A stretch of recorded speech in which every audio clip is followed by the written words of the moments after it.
Excusez-moi. Ya! Non.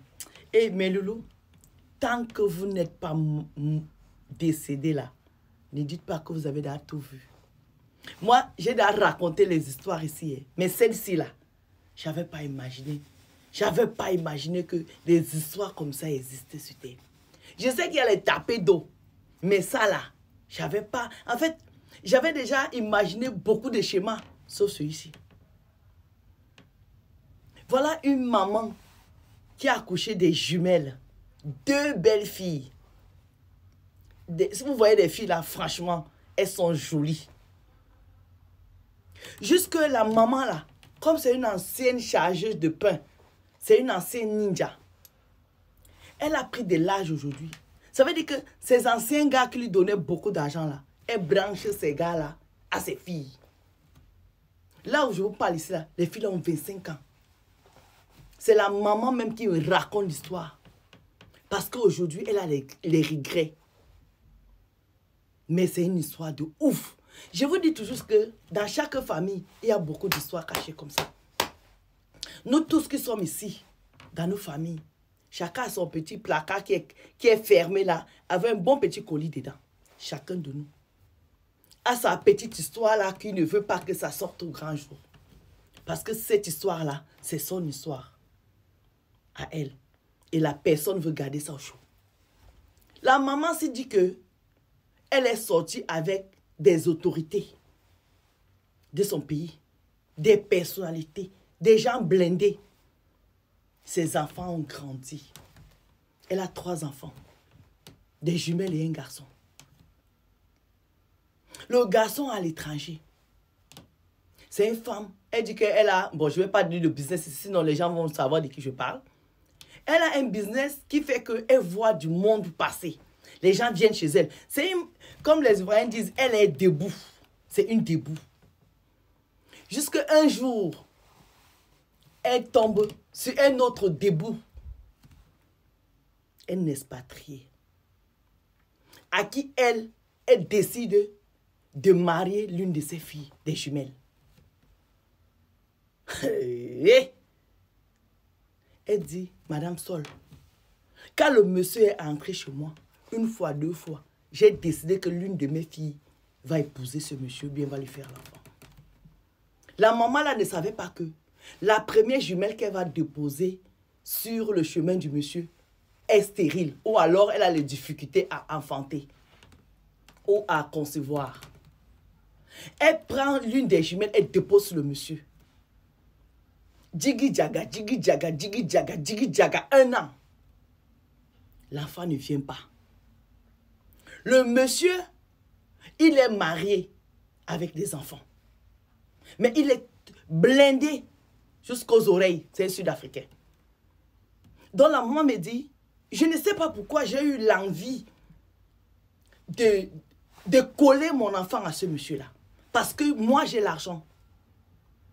Mais il y a un esprit, il y a quelque chose qui me disait qu'il faut que je colle l'une de mes filles à ce monsieur. Alors celle que j'avais choisie ne tombait pas enceinte. C'était le seul moyen pour que j'attrape ce monsieur-là.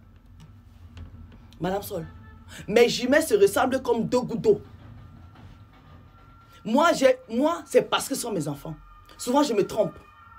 Quand ils ont le dos tourné. Souvent, quand ils sont les deux comme ça, face à moi, je perds les mots parce que c'est une histoire de ouf, quoi. Elle dit souvent, elle ne reconnaît pas ses filles. Elle me dit, quand elle a constaté que celle qu'elle a mise sur le monsieur ne tombait pas enceinte, elle-même, la maman, a dit à la seconde que tu vas remplacer ta soeur. Tu tombes enceinte, tu portes la grossesse de ta soeur, mais c'est ta soeur qui doit être dans ce foyer-là. Elle me dit que, Madame Sol, la deuxième est partie dessus. Au bout de 3 mois, elle est tombée enceinte. Elle est restée avec le monsieur jusqu'à accoucher. Quand elle a accouché là, on a pris l'enfant, on a donné à celle qui était là avant. Elle est repartie dans son foyer. Ça veut dire que le monsieur là sortait avec les sœurs jumelles sans savoir même qui est tombée enceinte, qui n'est pas tombée enceinte. Et donc, c'est la première qui n'a pas conçu, qui est venue habiter dans la maison du monsieur parce que le monsieur a une mission dans le pays là. Mais dans son pays, en Afrique du Sud, il est marié avec enfant. Elle me dit, Madame Sol, l'enfant a grandi 1 an, 2 ans, 3 ans. La mission du monsieur finie, son contrat fini. Il doit repartir en Afrique du Sud. Il a affecté en Angleterre. Ma fille lui demande que maintenant je fais quoi avec l'enfant si et moi.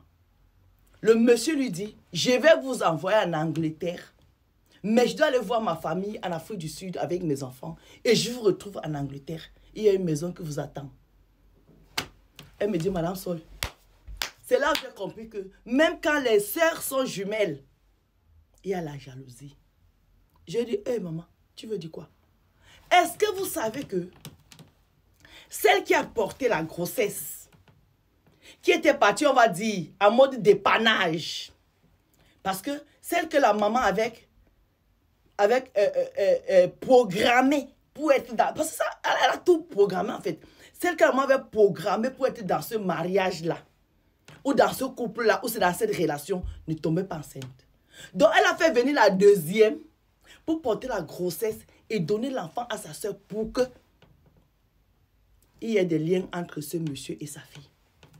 Maintenant qu'il faut aller en Angleterre, celle qui a porté l'enfant pour dire qu'elle ne peut pas rester en Afrique, il faut que les deux partent. Sa mère lui dit que tu ne peux pas partir.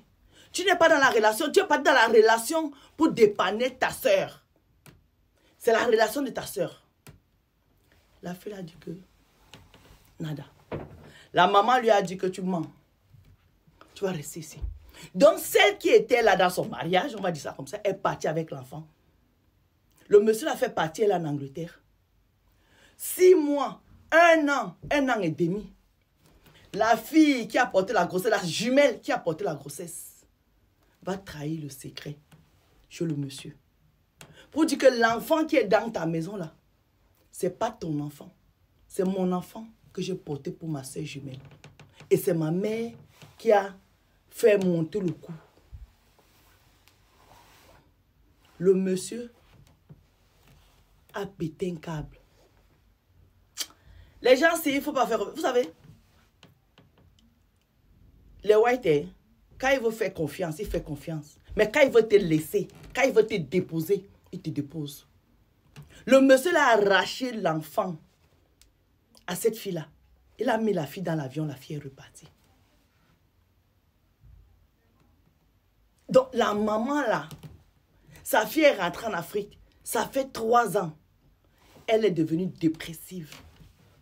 Elle me dit, Madame Sol, nous les parents, on fait beaucoup d'erreurs pour le bonheur de nos enfants. Je lui dis que maman, l'histoire que tu me racontes là, je ne comprends pas ça bien. Le but, c'était quoi le but ici? Puisque le monsieur est marié. Oh, il a construit la maison à ma fille en Afrique. Il a fait ça. Et alors? Voici la fille maintenant qui est rentrée, dépressive. Cette maison-là lui sert à quoi? Je vous ai déjà dit que les longs yeux. Je vous dis aussi que souvent, nos parents nous induisent en erreur. Parfois, ton parent veut chercher tellement ton bonheur qu'elle t'induit en erreur. Ou bien il t'induit en erreur. Même quand c'est nos parents qui nous donnent des conseils. Ayons l'amabilité de se mettre dans un coin, de réfléchir, de peser le pour et le contre. Parce que les parents ne maîtrisent pas tout. Ils n'ont pas la connaissance de tout ce qui se passe sur Terre. Sinon, ils n'allaient pas fauter aussi de temps en temps. Voici une fille maintenant qui est dépressive en Afrique. Bientôt, on va dire qu'elle est folle. Parce que c'est comme ça. En Afrique, quand tu es dans la dépression, on dit que tu es folle. On va commencer à marcher en route. Depuis quand même une maman pense que parce que la jumelle ne tombe pas enceinte, je vais envoyer l'autre jumelle porter la grossesse, on lui donne l'enfant et puis elle fait croire à Marie que à quel moment on fait ça? Et puis dans la diaspora, même s'il y a les filles qui font ça, elles n'accouchent pas, elle fait venir sa soeur, bon là c'est vite qu'on fait. D'autres même laissent les maris faire les trucs des adultes avec les petites soeurs et puis elles récupèrent les enfants. Pourquoi vous faites ça? Maman, la coiffure de la gloire. Bisous.